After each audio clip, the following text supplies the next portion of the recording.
चटपटीत आणि चविष्ट खाऊन तुम्हाला झपाट्याने वजन कमी करायचं असेल तर ही रेसिपी अजिबात मिस करू नका. ही अशी रेसिपी आहे जी भरपूर पौष्टिक आहे, चविष्ट आहे, भरपूर फायबरयुक्त आहे आणि वजन झपाट्याने कमी करते. महिन्याभरामध्ये तुम्हाला छान रिझल्ट दिसायला लागतील. तर आज आपण बनवतो आहे मुगाचे सँडविच. यासाठी मी अख्खे मूग रात्रभर पाण्यामध्ये भिजत घातलेले होते. या मुगामधलं सर्व पाणी निथळून घ्यायचं आहे आणि मूग आपल्याला मिक्सरमध्ये घालायचे आहे.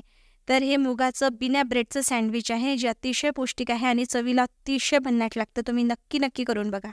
यामध्ये मी कमी तिखट असलेली मिरची घातलेली आहे, आलं, कोथिंबीर, 2 ते 3 लसूण पाकळ्या घातलेल्या आहे आणि थोडं दही घालायचं आहे. तर थोडं आंबट असलेलं दही असेल तर चव छान येते, चटपटीत येते. तर आता मिक्सरमध्ये मी याला छान बारीक असं वाटून घेतलेलं आहे. तर इथे मी पालकसुद्धा घालणार आहे. मुगाचं आणि पालकचं खूप छान कॉम्बिनेशन आहे. तर पालक आपल्याला ब्लांच करून घ्यायचं आहे. 2 ते 3 मिनिट पाण्यामध्ये उकळून घ्यायची किंवा गरम पाण्यामध्ये फक्त 2 मिनिटासाठी ठेवली तरीही चालेल. थोडा रंग बदलायला लागला की लगेच आपल्याला गार पाण्यामध्ये घालायचं आहे. तर आता पालक जी आहे गार झालेली आहे. यातलं सर्व पाणी मी पिळून घेते आहे आणि ही सुद्धा मिक्सरमध्ये घालायची. थोडं पाणी घालायचं आहे आणि याला सुद्धा आपल्याला वाटून घ्यायचं आहे. आता ही तयार केलेली पेस्ट, मुगाची जी पेस्ट आपण तयार केलेली होती त्यामध्येच घालायची आहे. थोडं पाणी घालायचं. मिश्रण खूप पातळ करायचं नाही, थोडं दाटसरच ठेवायचं आहे. यामध्ये मी 2 मोठे चमचे बेसन पीठ घालते आहे प्रोटीन वाढवण्यासाठी. यासोबतच मी रवा घालते आहे बाइंडिंगसाठी.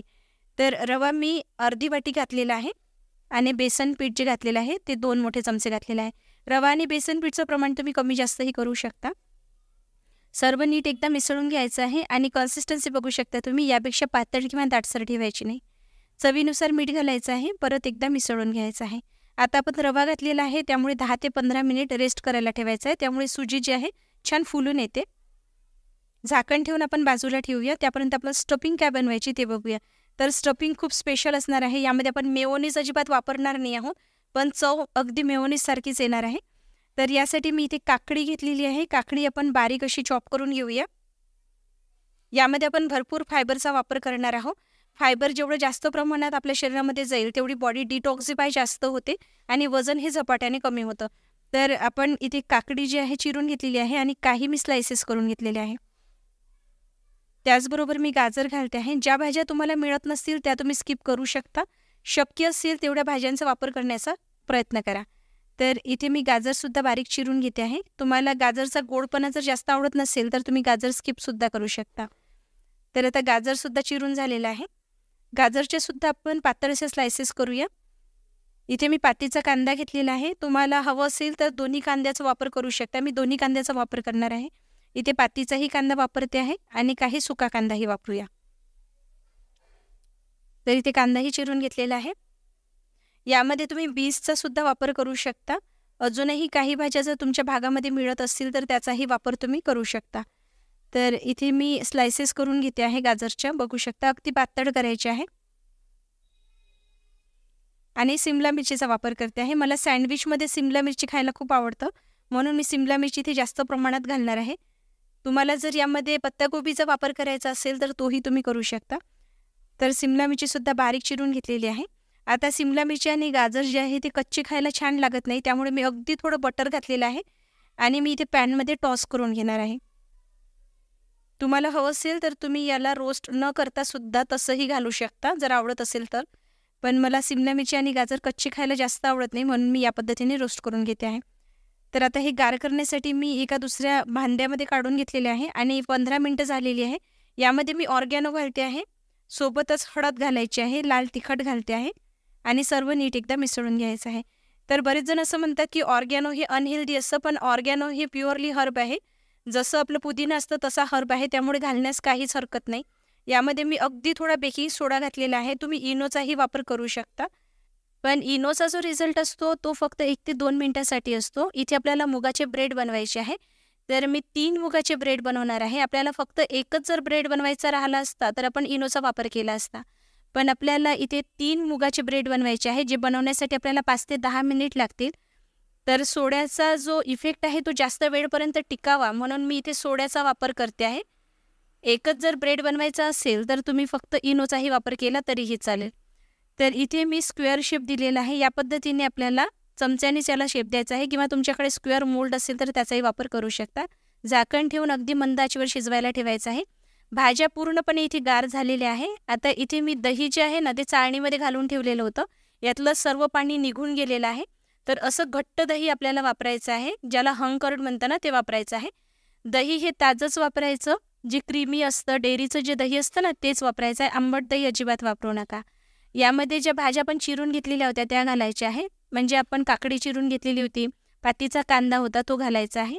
चवीनुसार मीठ घालायचं, ऑर्गॅनो घालते आहे आणि कुटलेल्या काळी मिरीचं कूट घालते आहे. एकदा आपण मुगाचा ब्रेडसुद्धा बघून घेऊया. वरील बाजू पूर्णपणे कोरडी झालेली आहे, तर याला पलटवून घेते आहे. मस्त एक बाजू खरपूस भाजल्या गेलेली आहे. परत झाकण ठेवायचं, अगदी मंद आचेवर याला शिजवून घ्यायचं. तर 2 ते 3 मिनिटासाठी परत मी झाकून ठेवलेलं होतं. तुमच्याकडे असं ग्रिल पॅन नसेल तर साध्या तव्यावर सुद्धा तुम्ही या पद्धतीने ब्रेड स्लाइसेस बनवू शकता. आणि तेल लावण्यासाठी किंवा बटर लावण्यासाठी ब्रशचा वापर करा, त्यामुळे तेलाचा अतिरिक्त वापर टाळला जातो. तर मी दोन्ही बाजूनी व्यवस्थित याला भाजून घेते आहे. आता मध्यम आचेवर भाजून घ्यायचा. तर बघू शकता ब्रेडची स्लाइस तयार झालेली आहे. स्टफिंगकडे वळूया. तर हे सर्व नीट एकदा मिसळून घेते आहे. तर याला मेयोनीजची चव देण्यासाठी मी घालते आहे मिल्क पावडर. जे मार्केटला पॅकेटचं मेयोनीज मिळतं ना त्यामध्ये भरपूर प्रमाणात तेल घातलं जातं, म्हणजे ते मेयोनीज तेलापासूनच बनवलं जातं आणि ते आरोग्यासाठी अजिबात हेल्दी नसतं. वजन कमी करणाऱ्यांसाठी तर अजिबातच नाही. त्यापेक्षा तुम्ही या पद्धतीने स्टफिंग बनवून बघा, अगदी मेयोनीजसारखी चव येते आणि हेल्दीसुद्धा आहे. तरी ते ब्रेड स्लाइसेस जे आहे ना आपल्याला पूर्णपणे गार केल्यानंतरच यामध्ये स्टफिंग भरायची आहे. या जर गरम असतील तर आपलं दही वितळून जाईल. तर यासाठी मी चाळणीवर ठेवते आहे. पूर्णपणे गार करायची आणि नंतरच आपण याचे सँडविच बनवूया. तर आता मी या स्लाइसेस एकावर एक ठेवते आहे आणि याच्या ज्या कडा आहेत त्या मी या पद्धतीने कट करून घेते आहे, म्हणजे याला छान शेप देता येईल, जे दिसायला अतिशय छान दिसतं. तर या पद्धतीने मी याच्या कडा काढून घेते आहे आणि याला चौकोनी शेप देऊन देते आहे. तुम्हाला नाही काढायची असेल तर काढल्या नाही तरीही चालतील, पण मला आता व्हिडिओमध्ये तुम्हाला दाखवायचं आहे ते छान दिसायला हवं, त्यामुळे मला याच्या कडा काढाव्या लागते आहे. नाही काढल्या तरी काहीच हरकत नाही, तसंही तुम्ही याचं सँडविच बनवू शकता. तर स्लाइसेस बघू शकता तीनही तयार झालेले आहे. दिसायला दिसते आहे ना अगदी ब्रेडच्या स्लाइसेस. फक्त या थोड्या मऊ असतात, खूप कुरकुरीत राहत नाही. हे सँडविच मार्केटच्या विकत आणलेल्या ब्रेडपेक्षा नक्कीच पौष्टिक आहे आणि चवीलाही कुठेच कमी नाही. कारण जी स्टफिंग आपण बनवलेली आहे ती खरंच सांगते अतिशय चविष्ट लागते. अगदी आपण मार्केटचं जे व्हेज मेयोनीज विकत आणतो ना तशीच क्रीमी चव याची आहे, पण त्यासारखं हे अनहेल्दी नाही आहे, खूप पौष्टिक आहे. विशेष म्हणजे तुम्ही मुलांना सुद्धा सेफली देऊ शकता. मुलांसाठी अतिशय पौष्टिक आहे आणि सेफ आहे. तर इथे मी स्टफिंग लावल्यानंतर कांदा घातलेला आहे, सोबतच गाजर आणि काकडी घातलेली आहे. वरून थोडा चाट मसाला घालते आहे किंवा आमचूर पावडर घालू शकता. आता दुसरी स्लाइसेस मी ठेवते आहे आणि वरून परत आपल्याला स्टफिंग भरायची आहे. तर इथे मी 3 लेयर घालून सँडविच बनवते आहे. तुम्ही फक्त एकच लेयर बनवली तरीही चालेल. जसं आपण रेग्युलर सँडविच बनवतो ना तसंही बनवलं तरी चालेल. तर आता वरसुद्धा आपल्याला तसंच करायचं आहे. काकडी घालायची आहे, कांदा घालायचा आहे आणि सोबतच गाजर घालायचं आहे. तर ही जी स्टफिंग मी घातलेली होती ना ही थोडी जास्त प्रमाणात झालेली होती, पण तुम्ही थोडी कमी प्रमाणातच घाला आणि वरून थोडा चाट मसाला घालायचा आहे. तर इथे आपल्याला एक काळजी घ्यायची आहे. दही वापरत असताना डेअरीचं ताजं दही वापरायचं, जे अजिबात आंबट नसेल आणि घट्ट असलेलं दही वापरायचं. त्याचबरोबर त्यातलं सर्व पाणी निथळू द्यायचं. दही हे सैलसर नसायला हवं, घट्टच असायला हवं. मी जेव्हा हे दही वापरलं तेव्हा सर्व पाणी निथळायच्या आधीच मी दही वापरलेलं होतं, कारण मला रेसिपी बनवायची होती.